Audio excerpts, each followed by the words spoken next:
What's going on, everybody, and welcome to another episode of the Other Side of the Firewall podcast, where we talk about the latest and greatest in cybersecurity news, as well as we highlight those movers and shakers and glass ceiling breakers, those people of color who've made it to the other side of the proverbial firewall. My name is Ryan Williams, and as always, I'm joined by Shannon What's up? What's up? and LeVon Maynard. Hey, welcome to the show. What is going on? So another action-packed week. Try to diversify a little bit. You know what I mean? Like we're talking about some very different aspects of cyber and IT this week. Definitely continue to tune in. Monday, Tuesday are the topics. Wednesday is the discussion. And then Friday, we talk about everything but cyber, but we might be talking about a little bit of cyber this week. Just because we're actually hitting them books and what have you. But without further ado, I give you to Shannon. All right. So this one right here is from securityaffairs.com.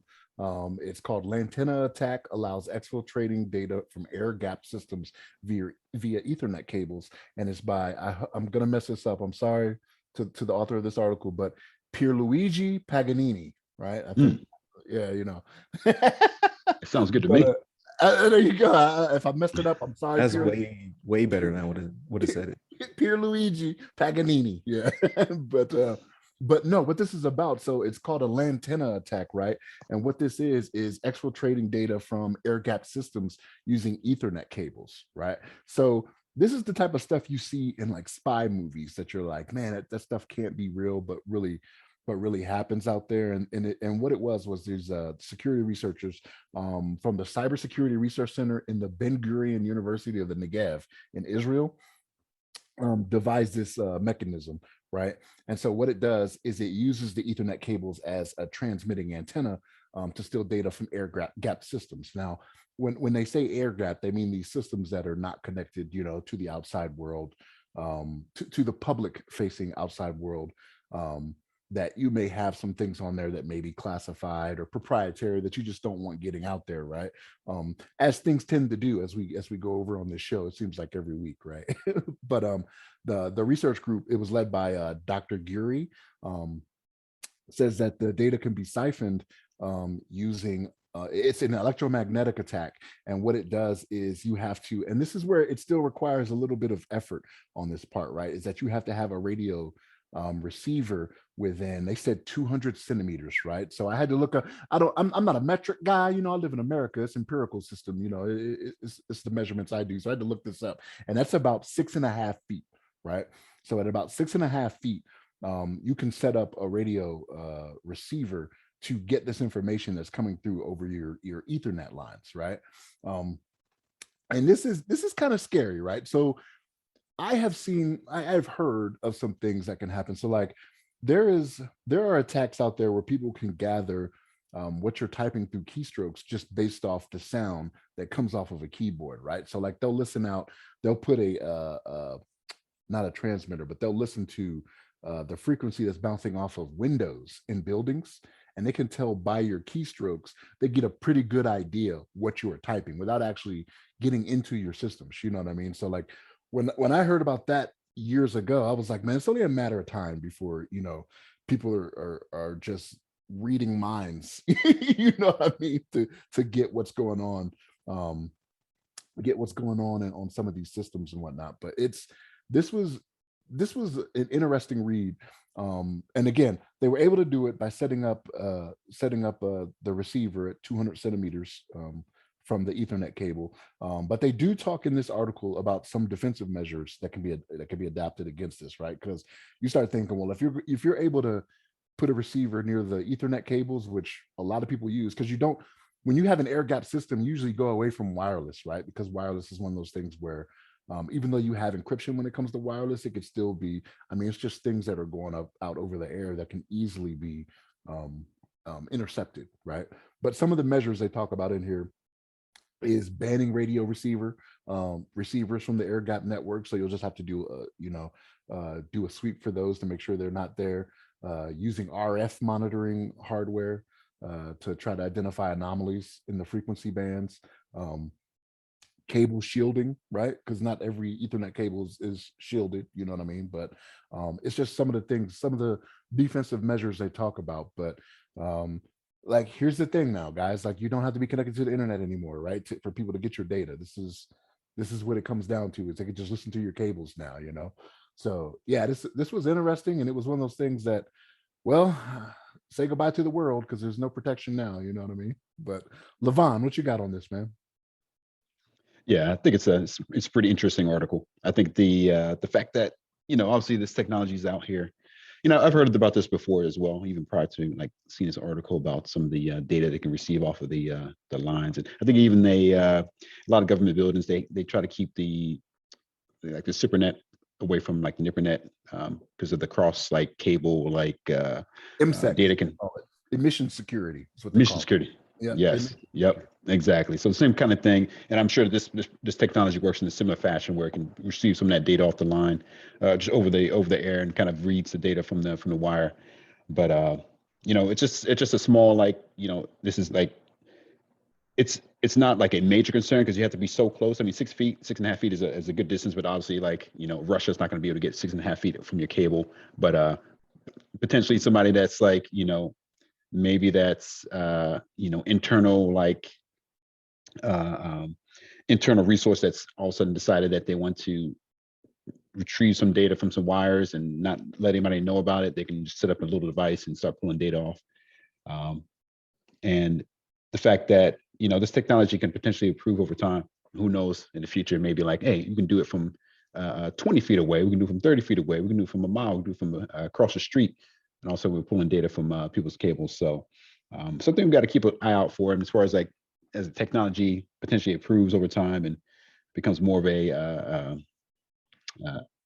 risk to our data and exfiltration of our data. We just got to keep it in mind, and like you mentioned, some of the protective measures that we can put in place to make sure that kind of stuff doesn't happen.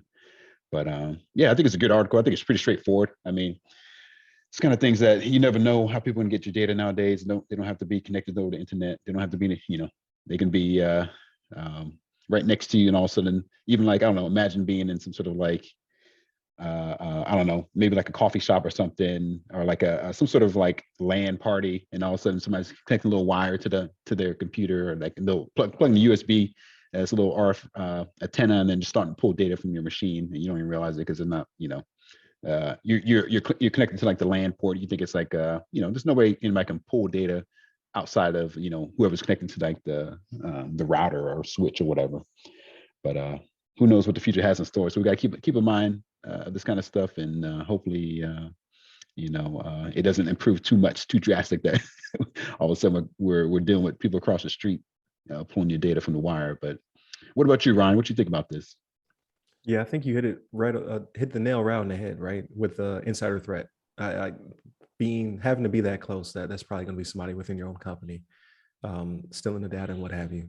So again, it goes down to proper training, as well as just knowing your people. Proper training in that, you can be insider threat without doing it on purpose, right? It's just that person who brings their cell phone in to the air gapped area. Like, you could be that guy, or you're wearing a Fitbit, or you're wearing your phone. Like, as the technology progresses, right? It's not there yet, but it could be any device could potentially be within range to pick it up. I did not know about the keyboard thing. That does make sense though. So yeah, that just goes to show you, like, they can hear your keystrokes outside the building. Like, who knows what the future has to hold? They listen to your air gap systems from space in the next decade. But no, that's interesting. I think it has obviously the huge ramifications for air gap systems, people who work in SCIFs and things of that nature. So that's a SCIF, for those who are not DoD, is basically a room or area that has several layers of protection to keep data from being leaked. So thicker walls, cipher doors, MSEC inspections and shielding and things of that nature to keep that data inside. But you still have to be careful of the insider threat, people bringing their phones in, or what have you, retrieving data. But I think it has bigger ramifications on everybody who's not air gapped, right? So if you can do this to somebody who is purposely protecting their system, what about those who are just unaware, right? So it may be an easier way to exfiltrate. No, I can't say the word. Exfiltrate data from those who are at, like you said, a LAN party or at a coffee shop or just not in a protected area, now they're at risk as well from getting their data stolen. And technology is only going to get better. So that I don't know how you fix. Like we already have shielded twisted pair. Like do you double shield, triple shield? Like is it going to be a new, Cat 8, Cat 9 that protects you from a LANtenna attack? I don't know. I don't know if it's that serious yet, but definitely thought provoking. I didn't know it was a thing, and I saw because the name caught me because it was clever. I was like, oh, LANtenna, I like it.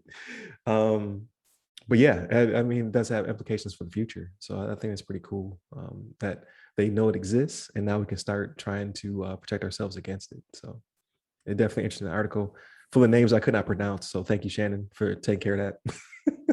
Is this how I ended up with it? Like, No, it just worked out perfect. I get hate mail. It worked out perfect. So, I ain't on social media anyway, so they ain't gonna send me nothing. But no, I definitely thought that was interesting. So another great discussion. Thank you, Shannon. Thank you, LeVon. This one was short and sweet, but continue to listen to us throughout the week. Tomorrow we're going to talk about what is tomorrow? Tomorrow is TSA imposing new rules and restrictions against some industries that you thought already had them. And then on Wednesday, we have a very interesting conversation about how women and minorities are hacked more than other groups, which is kind of crazy. And it's the reason why that's being done and what we think about it. And then Friday, again, we talk about everything but cyber, maybe a little bit of cyber. And then look out for hopefully next week or the week after, we are going to have a guest. So I was able to link up with Gabriel Davis. He is a risk operations lead at Cybersecurity and Infrastructure Security Agency, aka CISA, who will be in the discussion as well for hopefully next week or the week after, depending on his schedule, our schedule, just to hop on the panel with us for an episode. So be on the lookout for that. And just continue to stay tuned in. So hit up the website, www.theothersideofthefirewall.com. We get to all our social medias. You can hit me up personally. I'm at RyRy Security Guy. That's RYRY Security Guy. I'm on Clubhouse, LinkedIn, TikTok, and Twitter. And you, LeVon? Hit me up on the Twitters at LeVon Maynard. There it is. Stay safe. Stay secure. Take care.